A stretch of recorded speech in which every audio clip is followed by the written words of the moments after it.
Hello students, welcome to history class। ਸਾਡਾ question ਚੱਲ ਰਿਹਾ ਸੀ ਨੈਪੋਲੀਅਨ ਬੋਨਾਪਾਰਟ ਦੀ ਮਹਾਦੀਪੀ ਪ੍ਰਣਾਲੀ ਦਾ ਵਰਣਨ ਕਰੋ। ਪਿਛਲੀਆਂ ਕਲਾਸਾਂ ਵਿੱਚ ਅਸੀਂ ਦੇਖਿਆ ਕਿ ਟ੍ਰਾਫਲਗਾਰ ਯੁੱਧ ਵਿੱਚ ਨੈਪੋਲੀਅਨ ਬ੍ਰਿਟੇਨ ਤੋਂ ਹਾਰ ਗਿਆ ਅਤੇ ਇਸ ਯੁੱਧ ਦੇ ਬਾਅਦ ਉਸਨੇ ਇਹ ਸਮਝ ਲਿਆ ਕਿ ਸੈਨਿਕ ਸ਼ਕਤੀ ਦੇ ਆਧਾਰ 'ਤੇ ਬ੍ਰਿਟੇਨ ਨੂੰ ਨਹੀਂ ਹਰਾਇਆ ਜਾ ਸਕਦਾ। ਇਸ ਲਈ ਉਸਨੇ ਬ੍ਰਿਟੇਨ ਨੂੰ ਆਪਣੇ ਅਧੀਨ ਕਰਨ ਦੇ ਲਈ ਆਰਥਿਕ ਬਾਈਕਾਟ ਦੀ ਨੀਤੀ ਅਪਣਾਈ। ਉਸਨੇ ਅਨੇਕ ਕਾਰਨਾਂ ਤੋਂ ਪ੍ਰੇਰਿਤ ਹੋ ਕੇ ਆਪਣੀ ਮਹਾਂਦੀਪੀ ਪ੍ਰਣਾਲੀ ਨੂੰ ਲਾਗੂ ਕੀਤਾ। ਇਸ ਦੇ ਲਈ ਉਸਨੇ ਮਿਲਾਨ, ਵਾਰਸਾ, ਫਾਉਂਟੇਨਬਲਿਊ ਆਦਿ ਅਨੇਕ ਆਦੇਸ਼ ਜਾਰੀ ਕੀਤੇ। ਇਸ ਦੇ ਨਾਲ ਹੀ ਉਸਨੇ ਆਪਣੀ ਮਹਾਦੀਪੀ ਵਿਵਸਥਾ ਦੇ ਕਾਰਜਕ੍ਰਮ ਦੇ ਅੰਤਰਗਤ ਯੂਰਪ ਦੇ ਅਨੇਕ ਦੇਸ਼ਾਂ ਨੂੰ ਇੰਗਲੈਂਡ ਦੇ ਨਾਲ ਵਪਾਰ ਨਾ ਕਰਨ ਦੇ ਲਈ ਪਾਬੰਦ ਕੀਤਾ। ਇਸ ਦੇ ਬਾਵਜੂਦ ਵੀ ਜੇਕਰ ਕਿਸੇ ਦੇਸ਼ ਨੇ ਇੰਗਲੈਂਡ ਦੇ ਨਾਲ ਵਪਾਰਿਕ ਸੰਬੰਧ ਰੱਖੇ ਤੇ ਨੈਪੋਲੀਅਨ ਬੋਨਾਪਾਰਟ ਨੇ ਉਹਨਾਂ ਦੇਸ਼ਾਂ ਨਾਲ ਯੁੱਧ ਕਰਕੇ ਉਹਨਾਂ ਨੂੰ ਆਪਣੀ ਇਸ ਨੀਤੀ ਨੂੰ ਅਪਣਾਉਣ ਦੇ ਲਈ ਮਜਬੂਰ ਵੀ ਕੀਤਾ। ਉਸਦੀ ਇਹ ਮਹਾਦੀਪੀ ਪ੍ਰਣਾਲੀ ਅੰਤ ਵਿੱਚ ਅਸਫਲ ਰਹੀ। ਅੱਜ ਦੀ ਕਲਾਸ ਵਿੱਚ ਅਸੀਂ ਨੈਪੋਲੀਅਨ ਦੀ ਐਸੇ ਮਹਾਦੀਪੀ ਪ੍ਰਣਾਲੀ ਦੀ ਅਸਫਲਤਾ ਦੇ ਕਾਰਨਾਂ ਦੀ ਚਰਚਾ ਕਰਦੇ ਹੋਏ ਇਸ ਕੁਐਸਚਨ ਨੂੰ ਅੱਜ ਪੂਰਾ ਕਰ ਦਿਆਂਗੇ। ਸ਼ੁਰੂ ਕਰਦੇ ਹਾਂ ਅਸਫਲਤਾ ਦੇ ਕਾਰਨ। 1810 ਈਸਵੀ ਵਿੱਚ ਨੈਪੋਲੀਅਨ ਨੇ ਜਰਮਨੀ ਦੇ ਉੱਤਰ ਪੱਛਮੀ ਤੱਟ 'ਤੇ ਅਧਿਕਾਰ ਕਰ ਲਿਆ। ਇਸ ਦਾ ਮੁੱਖ ਕਾਰਨ ਇਹ ਸੀ ਕਿ ਇਸ ਮਾਰਗ ਨਾਲ ਅਵੈਧ ਢੰਗ ਨਾਲ ਅੰਗਰੇਜ਼ੀ ਵਪਾਰ ਚੱਲਦਾ ਸੀ। ਪਰੰਤੂ ਇਹ ਗੱਲ ਨੈਪੋਲੀਅਨ ਦੇ ਲਈ ਬੜੀ ਹਾਨੀਕਾਰਕ ਸਿੱਧ ਹੋਈ। ਇਸ ਪ੍ਰਦੇਸ਼ ਵਿੱਚ ਗ੍ਰਾਂਡ ਡਚੀ ਆਫ ਓਲਡਨਬਰਗ ਦਾ ਖੇਤਰ ਵੀ ਸ਼ਾਮਿਲ ਸੀ। ਇਸ ਡਚੀ 'ਤੇ ਰੂਸ ਦੇ ਜ਼ਾਰ ਦੇ ਬਹਿਨੋਈ ਦਾ ਅਧਿਕਾਰ ਸੀ ਅਤੇ ਨੈਪੋਲੀਅਨ ਦੇ ਇਸ ਖੇਤਰ 'ਤੇ ਅਧਿਕਾਰ ਕਰਨ ਦੇ ਬਾਅਦ ਰੂਸ ਦਾ ਜ਼ਾਰ ਵੀ ਨੈਪੋਲੀਅਨ ਦੇ ਵਿਰੁੱਧ ਹੋ ਗਿਆ। ਉਸਨੇ ਮਹਾਦੀਪੀ ਵਿਵਸਥਾ ਨੂੰ ਅਸਵੀਕਾਰ ਕਰ ਦਿੱਤਾ। 1812 ਈਸਵੀ ਵਿੱਚ ਰੂਸ ਨੇ ਇੰਗਲੈਂਡ ਦੇ ਨਾਲ ਦੋਸਤੀ ਸਥਾਪਿਤ ਕਰ ਲਈ ਅਤੇ ਸਵੀਡਨ ਦੇ ਨਾਲ ਵੀ ਇੱਕ ਸੰਧੀ ਕੀਤੀ।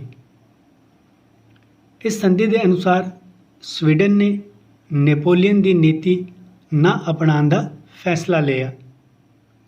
ਹੌਲੀ ਹੌਲੀ ਆਸਟਰੀਆ, ਪ੍ਰਸ਼ੀਆ ਅਤੇ ਹੋਰ ਦੇਸ਼ਾਂ ਨੇ ਵੀ ਇਸ ਵਿਵਸਥਾ ਨੂੰ ਭੰਗ ਕਰ ਦਿੱਤਾ। ਇਸ ਤਰ੍ਹਾਂ ਨੈਪੋਲੀਅਨ ਦੀ ਮਹਾਦੀਪੀ ਵਿਵਸਥਾ ਅਸਫਲ ਹੋ ਗਈ। ਨੈਪੋਲੀਅਨ ਦੀ ਮਹਾਦੀਪੀ ਵਿਵਸਥਾ ਦੀ ਅਸਫਲਤਾ ਦੇ ਲਈ ਅਨੇਕ ਕਾਰਨਾਂ ਨੂੰ ਜ਼ਿੰਮੇਵਾਰ ਮੰਨਦੇ ਹਾਂ। ਇਹਨਾਂ ਵਿੱਚ ਪਹਿਲਾ ਹੈ ਇੰਗਲੈਂਡ ਦੀ ਨੌ ਸੈਨਾ ਦਾ ਯੋਗਦਾਨ। ਇਸ ਵਿਵਸਥਾ ਦੀ ਅਸਫਲਤਾ ਦਾ ਮੁੱਖ ਕਾਰਨ ਇੰਗਲੈਂਡ ਦੀ ਨੌਸੈਨਾ ਸੀ।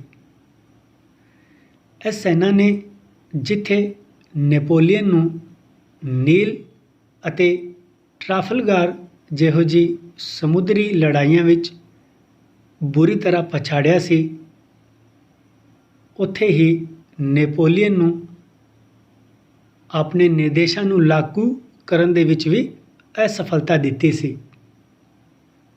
ਫਰਾਂਸ ਦੇ ਮਿੱਤਰ ਦੇਸ਼ਾਂ ਨੂੰ ਵੀ ਇੰਗਲੈਂਡ ਨੇ ਆਸਾਨੀ ਨਾਲ ਹਰਾਇਆ ਅਤੇ ਉਹਨਾਂ ਦੇ ਜਹਾਜ਼ਾਂ ਨੂੰ ਜ਼ਬਤ ਕਰ ਲਿਆ।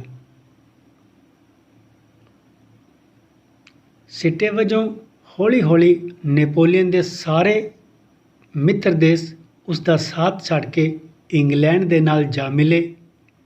ਨੌਸੈਨਾ ਦੇ ਹੀ ਬਲਬੂਤੇ 'ਤੇ ਇੰਗਲੈਂਡ ਦਾ ਤਸਕਰ ਵਪਾਰ ਯੂਰਪ ਨਾਲ ਹੁੰਦਾ ਰਿਹਾ, ਜਿਸ ਨੇ ਨੈਪੋਲੀਅਨ ਬੋਨਾਪਾਰਟ ਦੀ ਉਮੀਦਾਂ 'ਤੇ ਪਾਣੀ ਫੇਰ ਦਿੱਤਾ।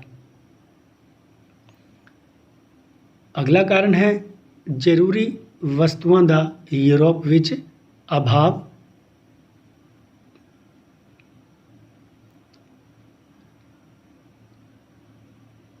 ਉਸ ਸਮੇਂ ਕੁਝ ਅਜਿਹੀਆਂ ਵਸਤੂਆਂ ਸਨ ਜੋ ਯੂਰੋਪੀਅਨ ਲੋਕਾਂ ਦੇ ਲਈ ਲਾਜ਼ਮੀ ਸਨ, ਜਿਵੇਂ ਤੰਬਾਕੂ, ਚਾਹ, ਸ਼ੱਕਰ, ਕਹਿਵਾ ਅਤੇ ਊਨੀ ਕੱਪੜਾ ਆਦਿ। ਇਹਨਾਂ ਸਾਰੀ ਵਸਤੂਆਂ ਨੂੰ ਇੰਗਲੈਂਡ ਹੀ ਪ੍ਰਦਾਨ ਕਰਦਾ ਸੀ।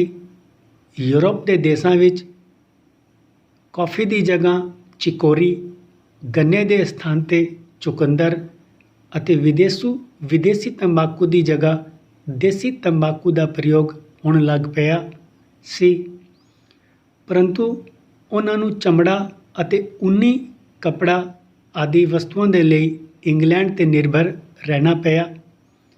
ਮਾਦਿਪੀ ਵਿਵਸਥਾ ਦੇ ਸ਼ੁਰੂ ਹੁੰਦੇ ਹੀ ਇਹ ਵਸਤੂਆਂ ਚੋਰ ਬਾਜ਼ਾਰ ਵਿੱਚ ਪਹੁੰਚ ਗਈਆਂ। ਇਸ ਤਰ੍ਹਾਂ ਅਵੈਧ ਤਰੀਕਿਆਂ ਦਾ ਅਪਣਾਇਆ ਜਾਣਾ ਇਸ ਵਿਵਸਥਾ ਦੀ ਅਸਫਲਤਾ ਦਾ ਇੱਕ ਕਾਰਨ ਬਣਿਆ।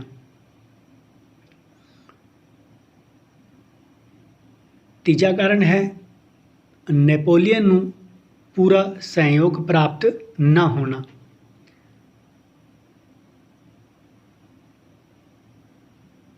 ਨੈਪੋਲੀਅਨ ਦੇ ਯੂਰਪ ਦੇ ਮਿੱਤਰ ਦੇਸ਼ਾਂ ਨੇ ਉਸ ਦਾ ਪੂਰੀ ਤਰ੍ਹਾਂ ਸਹਿਯੋਗ ਨਹੀਂ ਦਿੱਤਾ।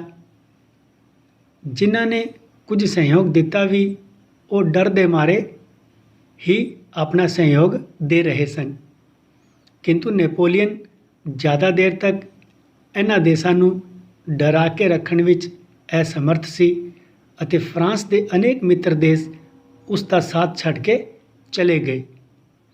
ਉਹਨਾਂ ਨੇ ਆਪਣੇ ਲੋਕਾਂ ਦੀ ਕਠਿਨਾਈਆਂ ਨੂੰ ਦੂਰ ਕਰਨ ਦੇ ਉਦੇਸ਼ ਨਾਲ ਇੰਗਲੈਂਡ ਤੋਂ ਮਾਲ ਦਾ ਆਯਾਤ ਕਰਨਾ ਸ਼ੁਰੂ ਕਰ ਦਿੱਤਾ।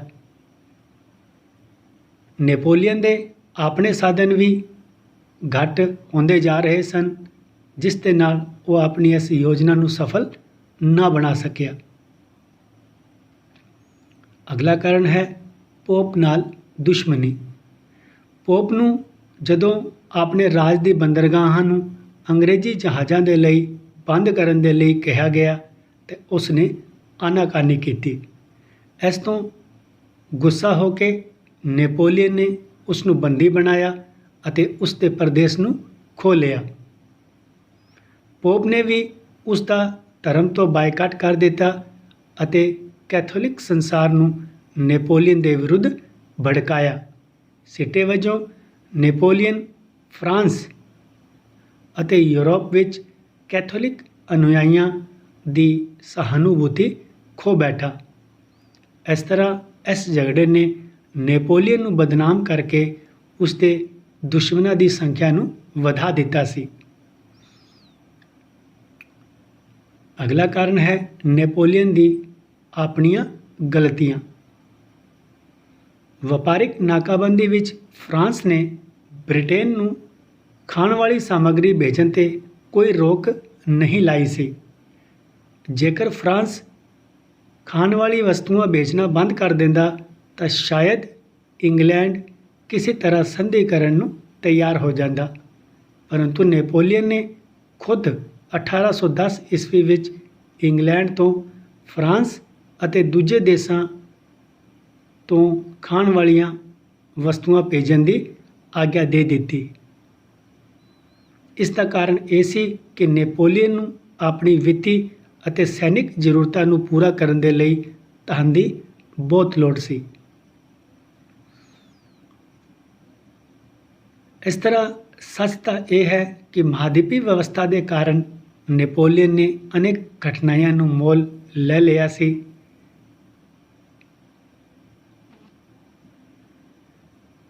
ਇਸ ਵਿਵਸਥਾ ਨੂੰ ਸਫਲ ਬਣਾਉਣ ਦੇ ਲਈ ਉਸ ਨੂੰ ਅਨੇਕ ਯੁੱਧ ਲੜਨੇ ਪਏ। ਸਿੱਟੇ ਵਜੋਂ ਉਹ ਯੂਰਪ ਦੇ ਅਨੇਕ ਦੇਸ਼ਾਂ ਨੂੰ ਆਪਣਾ ਦੁਸ਼ਮਣ ਬਣਾ ਬੈਠਾ।